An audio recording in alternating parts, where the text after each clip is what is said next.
Fogadjátok szeretettel vendégeinket, azokat, akik kezdetektől velünk vannak, és akik nélkül a magyar Suzuki története egészen biztos másként alakult volna.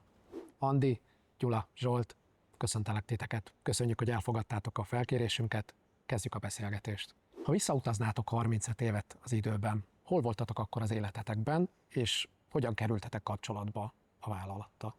1991-et írunk, és rendszerváltás után vagyunk. Itt a mi környékünkön egyre kevesebb a munka, egyre kevesebb a munkahely, a jó munkahely, és egyszer csak kapjuk a hírt, hogy a Suzuki gyárat épít Esztergomba, és felvételt hirdet. Abban a pillanatban elgondolkoztam rajta, hogy fú, ez egy jó lehetőség, mert egy ilyen gyár idejön, de jó lenne bekerülni, nagyon jó lenne itt dolgozni. De hát mi is az a Suzuki? Tettük fel a kérdést, ugye ott mi egymásnak fiatalok, és hát nem nagyon tudtunk rá válaszolni, mert abban az időben Suzuki autó nem nagyon volt Esztergom és környékén, talán még Magyarországon sem, inkább a motorkerékpárjairól volt híres itt nálunk abban az időben a Suzuki, és szerettünk volna több információhoz jutni. De hát 91-et írunk, mint mondtam, nem volt internet, nem volt mobiltelefon, nem tudtunk rákeresni arra, hogy most akkor hova is akarunk mi menni dolgozni. Mit tettünk? Elmentünk a könyvtárba, és utána néztünk. Föllapoztuk az újságokat, föllapoztuk a könyveket, nagyon sok jó információt tudtunk meg a Suzuki gyárról. Persze ezek nem voltak akkor aktuális információk, mert lehet, hogy több éves hírek voltak. Valamiben kellett kapaszkodni. De nagyjából képbe kerültünk, és ott akkor eldöntöttem, hogy én már pedig megpróbálom és jelentkezni fogok a Suzuki gyárhoz. Hát nagyjából ez volt az előzmény, és ez volt a történet. Igen, ugyanez a kezdet, és nekem is ez maradt meg, hogy valóban ugye a rendszerváltás utáni időben nagyon sok, ugye főleg a keleti blokkal,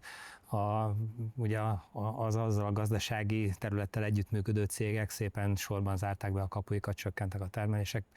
Én akkor körülbelül, amikor a Suzuki híre így elterjedt, akkor körülbelül talán kicsit több mint fél éve dolgoztam Esztergomban, de már azon a munkahelyen is úgy szó volt róla, hogy ki tudja, meddig tudunk ott dolgozni, és valóban ekkor jött a hír, hogy hát jön a Suzuki, és akkor lehet jelentkezni. Nekem egy nagyon jó barátom kérdezte meg azt, hogy próbáljuk-e meg együtt dolgoztunk a akkori munkahelyünkön, és akkor mi nem voltunk ennyire alaposak, ha úgy emlékszem legalábbis, tehát elég volt a hír, hogy Suzuki és nyugati autógyár, és hát én akkor egyébként friss házas is voltam, talán már benne voltunk egy ingatlanvásárlásban, is fontos volt az, hogy hát a munkahely az legyen egy stabil, megbízható, és ez annak ígérkezett, mint a történelemben bizonyította, vagy az elmúlt években bizonyították, az is lett, úgyhogy beadtuk a életrajzot, és hát vártuk a értesítést.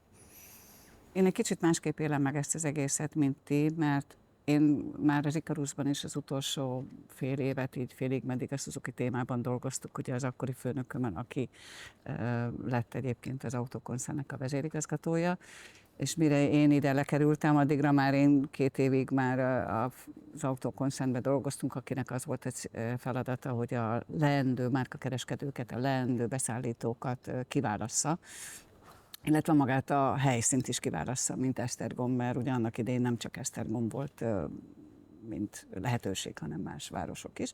Még hogy beléptél egy új vadonatúj irodába, ahol 40-en lézengtünk ott ebbe az irodába, hogy visszhangzott, mint a fene.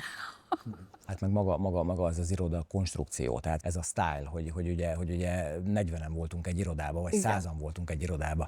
És annyira furcsa volt, hogy az igazgató ott ült tőlem 2-vel, az osztályvezető 1-jel, mert a régi munkahelyeken ezekben a beosztásban lévő embereket nem lehetett megközelíteni. Persze. 3 titkárságon keresztül, tehát sosem tudtuk az elején, emlékszem rá, hogy tegeződünk, magázódunk, hogy kit hogy szólítsak meg, tehát már csak a beosztás miatt is ugye az ember azért lehajtja a fejét, és lejjebb veszi a hangját, és próbálja a tiszteletet megadni, de aztán mondták, hogy mi itt tegeződünk, tehát itt a Suzuki berkein belül mi tegeződünk, úgyhogy nyugodtan.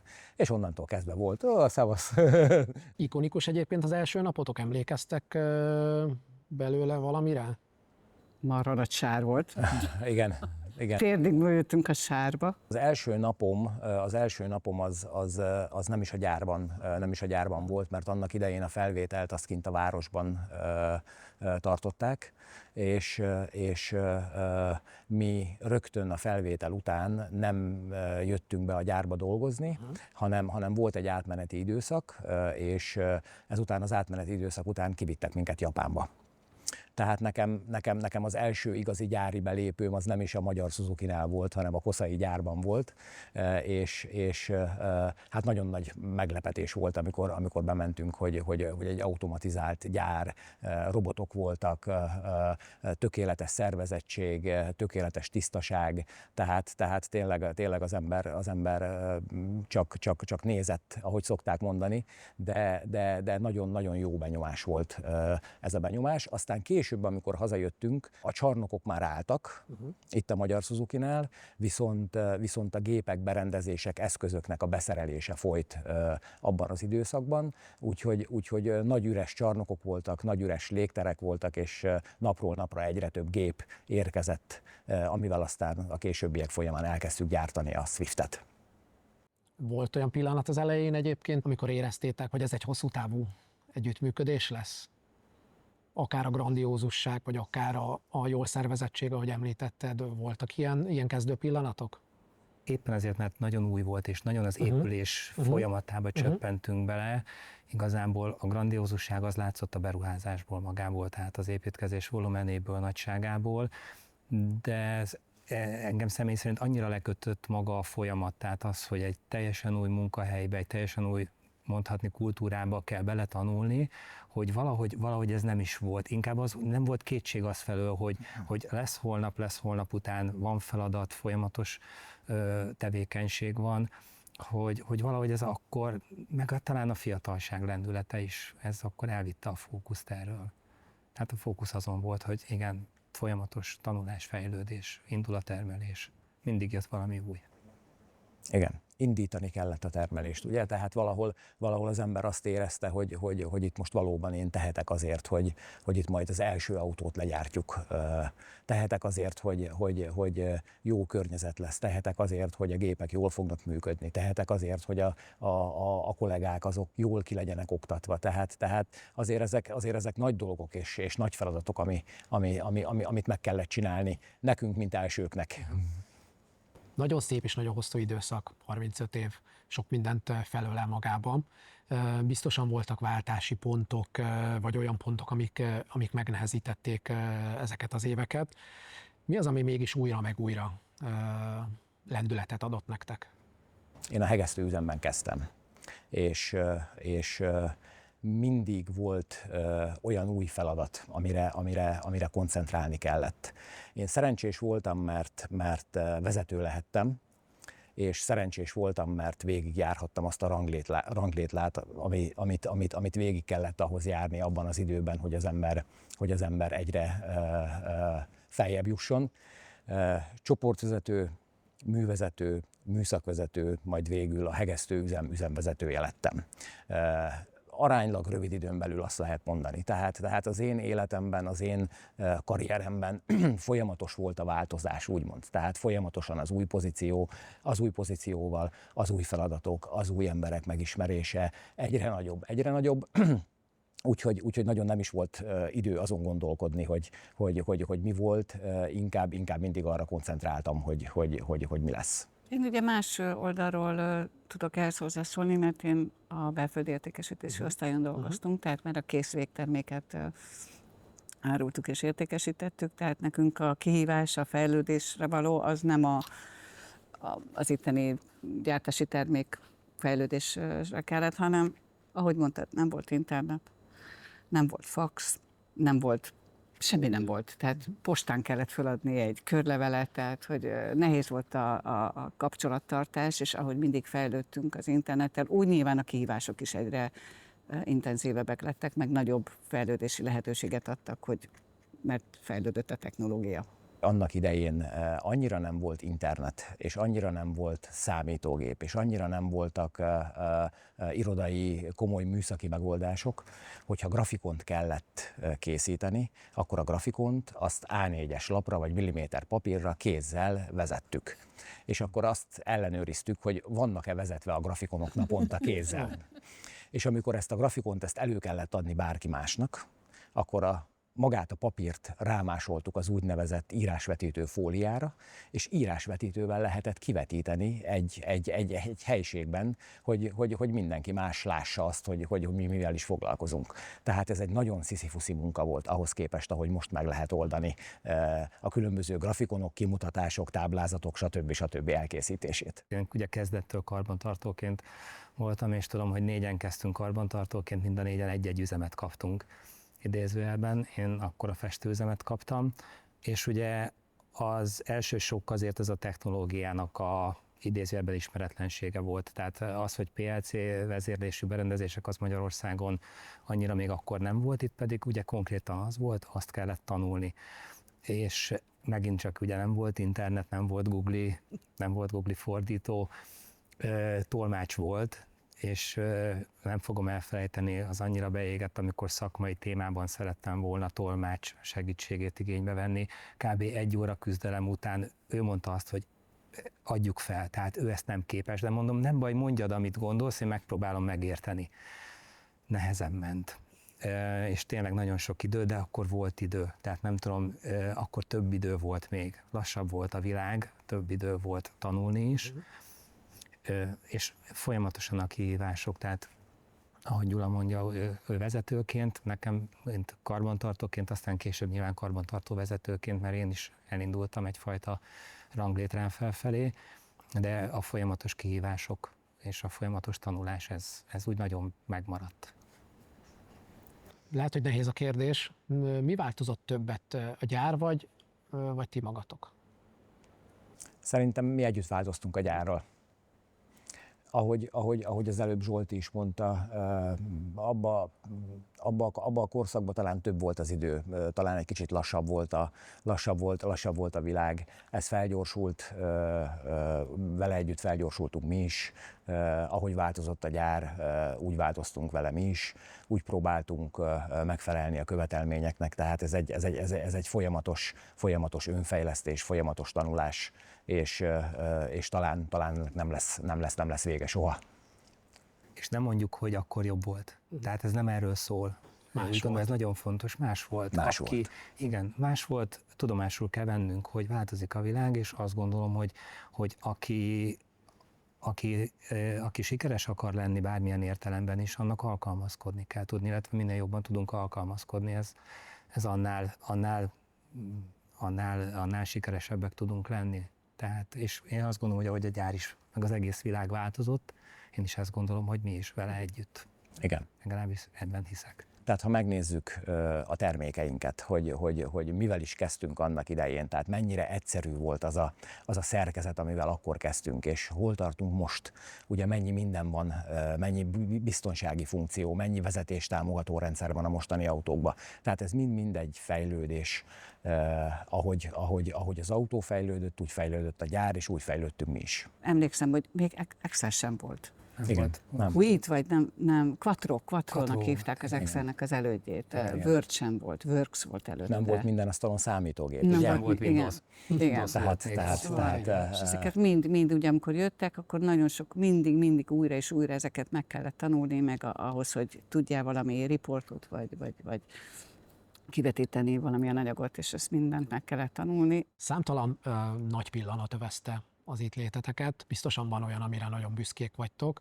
Volt-e olyan projekt, vagy döntés ezekben a pillanatokban, ami akkor nagyon stresszes, nagyon erős és komoly döntésnek tűnt, aztán nem is gondoltátok, hogy ebből egy komoly mérföldkő lesz a vállalat életében? Számomra minden egyes modellváltás az egy olyan mérföldkő volt, amikor újra és újra meg kellett felelni.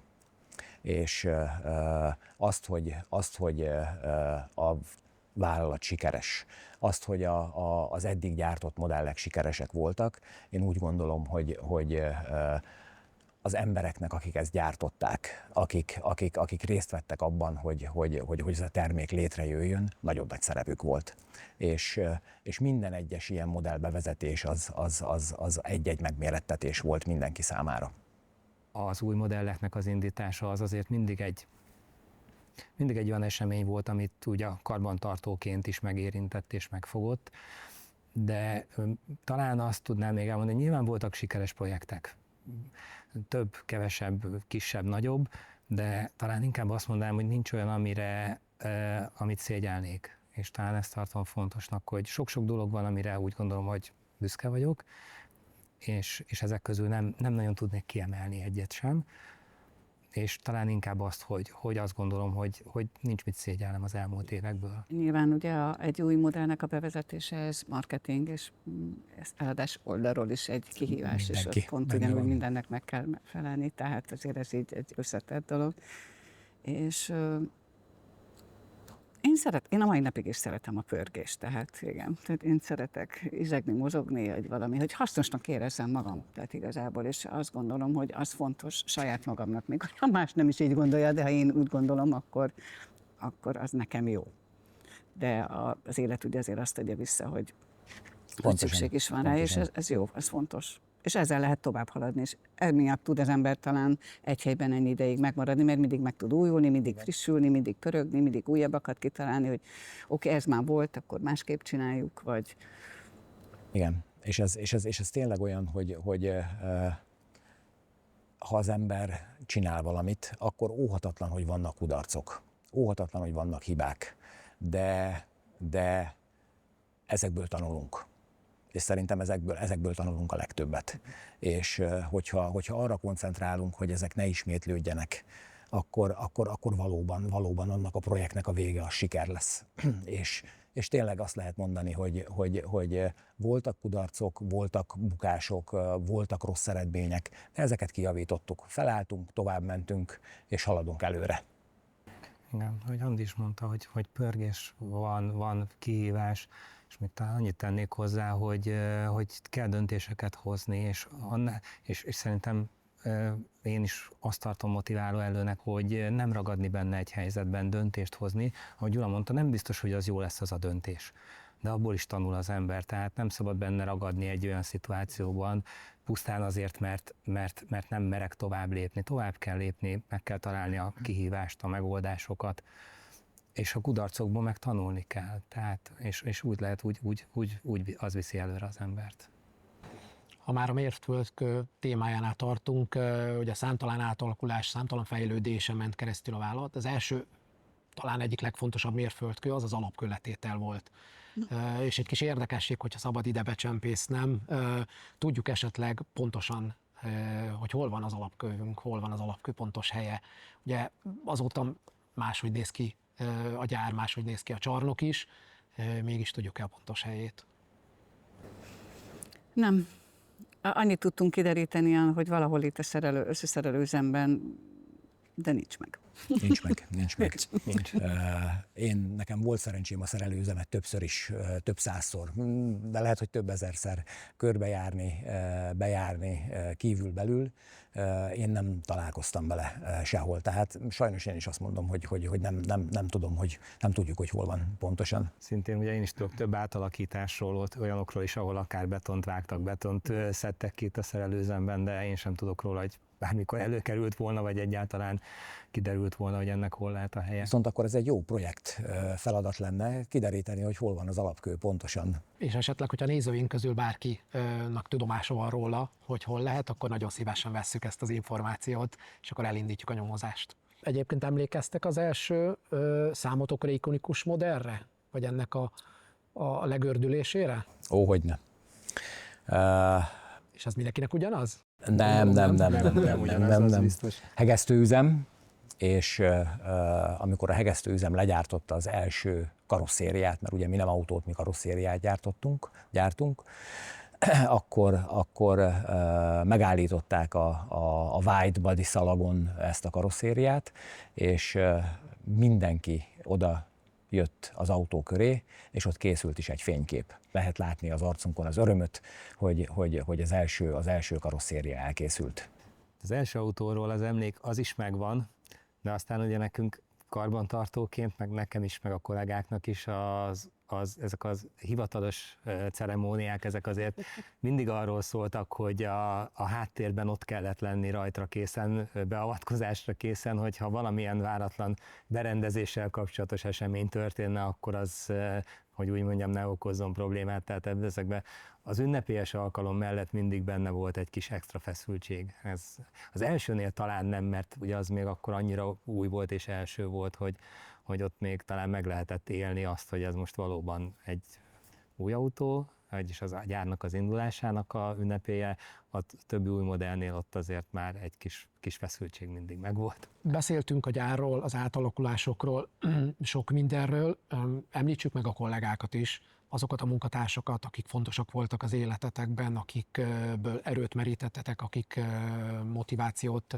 motivációként szolgáltak. Tudtok említeni ilyen kollégákat, akár mentorokat, csapattársakat, akik nagyon fontosak voltak az életetek során? 1, 2, 3, 5 embert nem is tudnék kiemelni, mert nem lenne ildomos kiemelni.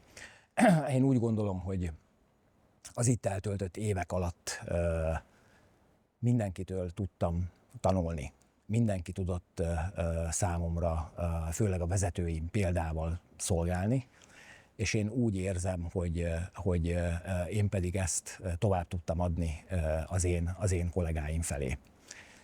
Ahhoz, hogy sikeresek vagyunk, ahhoz mindenkinek kellett a munkája. És ahhoz, hogy én itt el tudtam tölteni 35 évet, ahhoz nem csak az én munkám kellett a főnökeimnek a munkája is, akik kvázi példával szolgáltak, példával jártak elő, és kellettek az én beosztottaimnak is a munkájuk, akik vitték a Suzuki projektjeit. Úgyhogy én itt szeretném mindannyiuknak megköszönni, a főnökeimnek is, illetve a kollégáimnak is azt a segítséget, azt a kitartást, azt a hozzáállást, amit tanúsítottak és nyújtottak itt az elmúlt 35 évben. Csak így tovább, fiúk. Köszönjük. Én Gyulához tudnék csatlakozni, tehát gyakorlatilag ugyanezt tudom én is elmondani, hogy ugye itt a 35 év alatt nagyon-nagyon sok emberrel dolgoztam együtt, nagyon sok beosztottal, főnökkel, és én is azt éreztem, hogy rengeteget tanultam nagyon-nagyon sok kollégától, de én egy embert mindenképpen azt gondolom, hogy szeretnék kiemelni, aki, ha úgy, már a mentor szót használtuk, bár ugye annak idején ez a mentor szó, ez még nem volt ennyire elterjedve és ismerve, mint most, de Krasznec Arnold nevét mindenképpen szerintem nagyon sokan ismerik, főleg a 35 évvel itt dolgozó kollégák közül, és talán az élet szerencsésen hozta úgy, hogy ő hosszú-hosszú éveken át mindig a főnököm volt, bárhogy is haladtam előre, a ranglétrán mindig előttem volt, és nagyon-nagyon sokat tanultam tőle, mind szakmailag, mind emberileg. Úgyhogy őt szeretném így kiemelni, és ugye, ahogy a Gyula is elmondta, nagyon-nagyon sokan mások, akiknek köszönöm a megértését, az oktatását. Ez egy csapatmunka volt mindig is. Emlékszem, amikor minden évben rendeztünk egy márkakereskedői konferenciát, és akkor előtte való nap összetartás volt, az összes kollega bent volt, mindenkinek meg volt a reszortja, hogy abban a csomagban, amit előkészítünk, mit hoz, mit rak be, hova megyünk, ki mit csinál. Ma már a mai világban ugye ez már nem így működik, mert e-mailen mindent elküldesz, de csak ilyenre gondoltam, hogy a technológia fejlődése mellett azért a kézzelfogható, mindenki tegye oda a maga kis kezével a dolgot, az már kevésbé működik, de a csapatszellem azért még ez ugyanúgy megvan. Igen. Személyesebbek voltak ezek a kapcsolatok, igen. Hogyha vicces vagy felemelő pillanatokra kell visszatekinteni, volt esetleg ilyen? Van esetleg ezek között olyan, amit csak mi Suzukisok értünk? Hát volt nagyon sok vicces, volt nagyon sok felemelő, de talán most így nem is tudnék kiemelni egyet sem. Vagyis pontosabban egyet ki tudnék, amikor a gyártás elindulásának az elején, emlékszem rá, volt egy nagyon kemény telünk, amikor hatalmas nagy hó esett, és mi magyarok azt mondtuk, hogy fú, leesett ez a nagy hó, akkor inkább elmegyünk szánkózni, de itt ma termelés biztosan nem lesz, mert alkatrész hiányunk lesz, és akkor az akkori japán igazgatónk, Shinohara úr azt mondta, hogy már pedig a vevők igényeit ki kell, hogy elégítsük, és ha kell, akkor helikopterrel fogjuk hozni az alkatrészt. Hát mi magyarok mosolyogtunk, talán ki is nevettük őt a háta mögött, mert azt mondtuk, hogy hát itt biztos, hogy nem lesz ilyen. És akkor egyszer csak mondták, hogy indulni fog a helikopter, és fel fogja szedni az alkatrészeket Kelet-Magyarországról, és itt Esztergom-Kertvárosi repülőtéren le fog szállni délután 3-kor, és menjünk az alkatrészekért. És megoldották, és a gyártás tovább folyt, a vevőket ki tudtuk szolgálni. Tehát ez egy olyan történet, ami talán amire talán emlékeznek azok, akik akkor itt voltak, és mi magyarok rácsodálkoztunk, hogy a japán akarat, a japán elszántság az tényleg az sikerre viszi még egy ilyen vesztett helyzetben is az akaratot. Hát egy kicsit hasonló a történet itt a japánoknak a munkához való hozzáállásához, illetve ahhoz talán, hogy mennyire azért ők is alkalmazkodtak adott esetekben egy kicsit hozzánk. Egy festőüzemi átalakításon kellett dolgozni magyar alvállalkozókkal és japán külső céges vezetéssel. Téli leállás, nyilván a projektnek meg volt az ütemterve, határideje, és 24-én fél 5-ig volt tervezve a munkaidő, hogy akkor addig kell ott dolgozni, és ugye voltunk bent magyar kapcsolattartók is, a fővállalkozó is, és lehetett látni, hogy az alvállalkozónak az emberei délelőtt már úgy nézegetik az órájukat, és mondják, hogy hát ők bizony már mennének. Némi kompromisszummal ki lett tűzve, hogy akkor mi az, amit be kell fejezni aznap, és talán azt hiszem, hogy 1 óra környékén sikerült megegyezni abba, hogy oké, mégiscsak 24. ez itt Magyarországon különösen fontos, és akkor tudomásul vették ők is, hogy rendben, akkor befejeztük, és akkor mehet mindenki. De ez talán a másik fele, hogy azért tudtak ők is, és szerintem az elmúlt években alkalmazkodtak is egy kicsit a magyarországi viszonyokhoz. Biztosan. Tehát a gyár indulásának az elején azért nagyon nagy volt a kulturális szakadék japán és magyar között, és nagyon nehezen értettük azt a gondolkodásmódot, amit ők képviseltek. És ahogy teltek, múltak az évek, ahogy mi is japánosodtunk, illetve a japánok is európaiasodtak, úgy kerültünk egyre közelebb egymáshoz, és most már teljesen szinte surlódásmentesen megértjük egymás gondolatmenetét, megértjük egymás terveit, céljait, és tényleg tudunk dolgozni közös célért egy csapatban. Ilyen hosszú idő távlatából mit jelent visszatekinteni? Mit jelent számotokra, hogyha visszatekintetek erre az időszakra? Egy lezárt fejezetről beszélünk, vagy egy olyan történet részéről, ami még nagyon hosszú ideig tarthat? Hát az utóbbi mindenféleképpen, tehát legalábbis én így gondolom, reméljük, hogy az én szempontomból mindenféleképpen az utóbbi. Ugye említettem már az elején a beszélgetésünknek, hogy én a hegesztőüzemben kezdtem. És egyszer csak felkérést kaptam arra, hogy jöjjek át ide a gyárnak az elejébe, vezetőnek.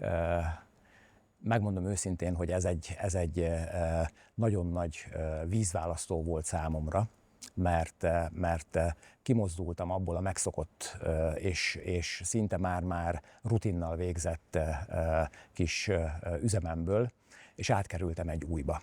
És itt meg kellett, hogy tanuljam a műveleteket, meg kellett tanuljam magát a szerelést, meg kellett tanuljam az embereket, hogy ki kicsoda, kivel hogy lehet, kitől mit lehet kérni. Úgyhogy számomra ez egy nagyon nagy kihívás volt akkor, hogy itt a szerelőüzemben is, mint vezető bizonyítsak. És én úgy érzem, hogy sikerült, és úgy érzem, hogy talán nem ez az utolsó olyan pont, amikor az embernek bizonyítania kell, hiszen ha nem is ilyen nagy volumenben, de nap mint nap új feladatok vannak, új kihívások vannak. Tehát nap mint nap arra koncentrálunk, hogy hogyan alakítjuk a jövőt, hogyan alakítjuk az elkövetkezendő napot, az elkövetkezendő hetet, az elkövetkezendő évet.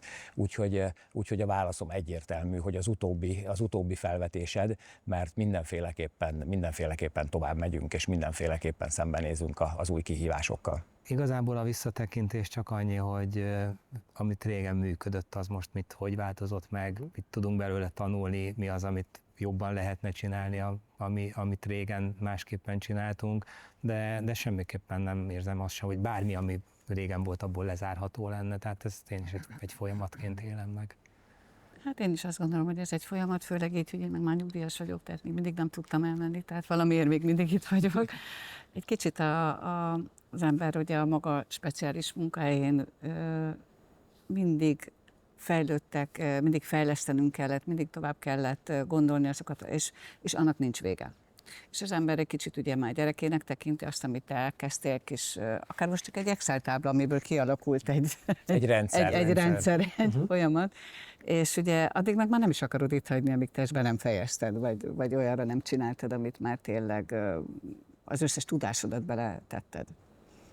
Mert mondjuk azt nem irigylem, tehát én szeretném itt hagyni azt az évek és rutin, ahogy szokták mondani, mert és ezeket nem is lehet összegezni, hogy mi az ami fontos, és mi az, amit te fölvettél 30-35 év alatt, és nem is tudod úgy átadni, ez csak menet közben tényleg a folyamat egész végig menettenén, akkor derül ki, hogy ja, tényleg, mert nem is egyszerű dolgok, nem is gondolná az ember, hogy az szükséges ahhoz, hogy megértse a másik. Szakmai büszkeség mellé emberi büszkeség is párosult? Nyilván.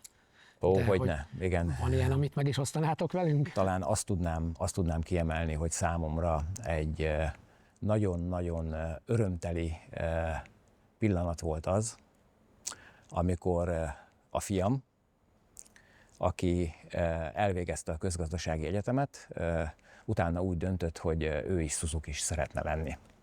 És nagyon sokat beszélgettünk otthon arról, hogy milyen is Suzuki-snak lenni, hogy ez a nagy család, hogy milyen elvárások vannak, milyen a japánokkal együtt dolgozni, ugye, amiről beszéltünk, és úgy döntött, hogy Suzuki-s lesz, és minden áldott nap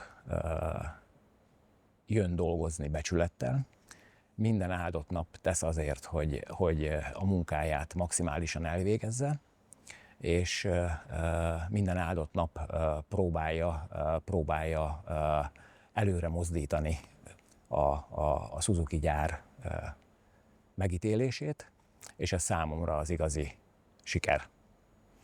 Tulajdonképpen nekem is a gyerekek kapcsán, ugye nekem 3 fiam is van, és a legütősebb az ugyan nem itt a Suzuki-ban, de a Suzuki beszállítójánál dolgozik, és ő is becsülettel ott helytáll, és ott végzi a napi munkáját, illetve a 2 öccse pedig mindkettő egyikük rögtön iskola után ide jött dolgozni, a másikuk pedig egy kisebb kitérővel, de mindketten dolgoztak itt a Suzuki-ban. Sajnos, ha úgy tetszik, sajnos már nem itt vannak, de azért azra mindenképpen büszke vagyok, hogy egyrészt, amikor idejöttek, megtalálták a helyüket, ők is karbantartási területre jöttek, és egyiküknél sem az volt a továbblépésnek az oka, hogy ne lettek volna megelégedve a Suzuki-val. Tehát ugyanez a családi vonal, ez szerintem nálam is egy büszkeséget jelent.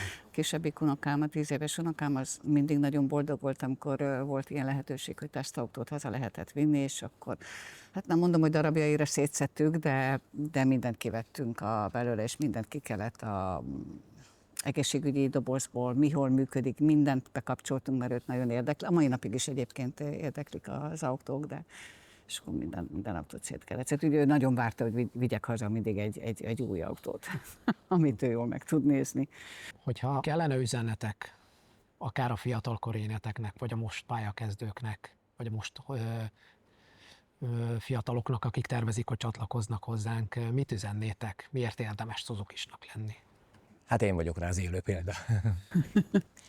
Tehát, hogyha valaki kellően elszánt és kitartó, akkor én úgy gondolom, hogy bármit elérhet.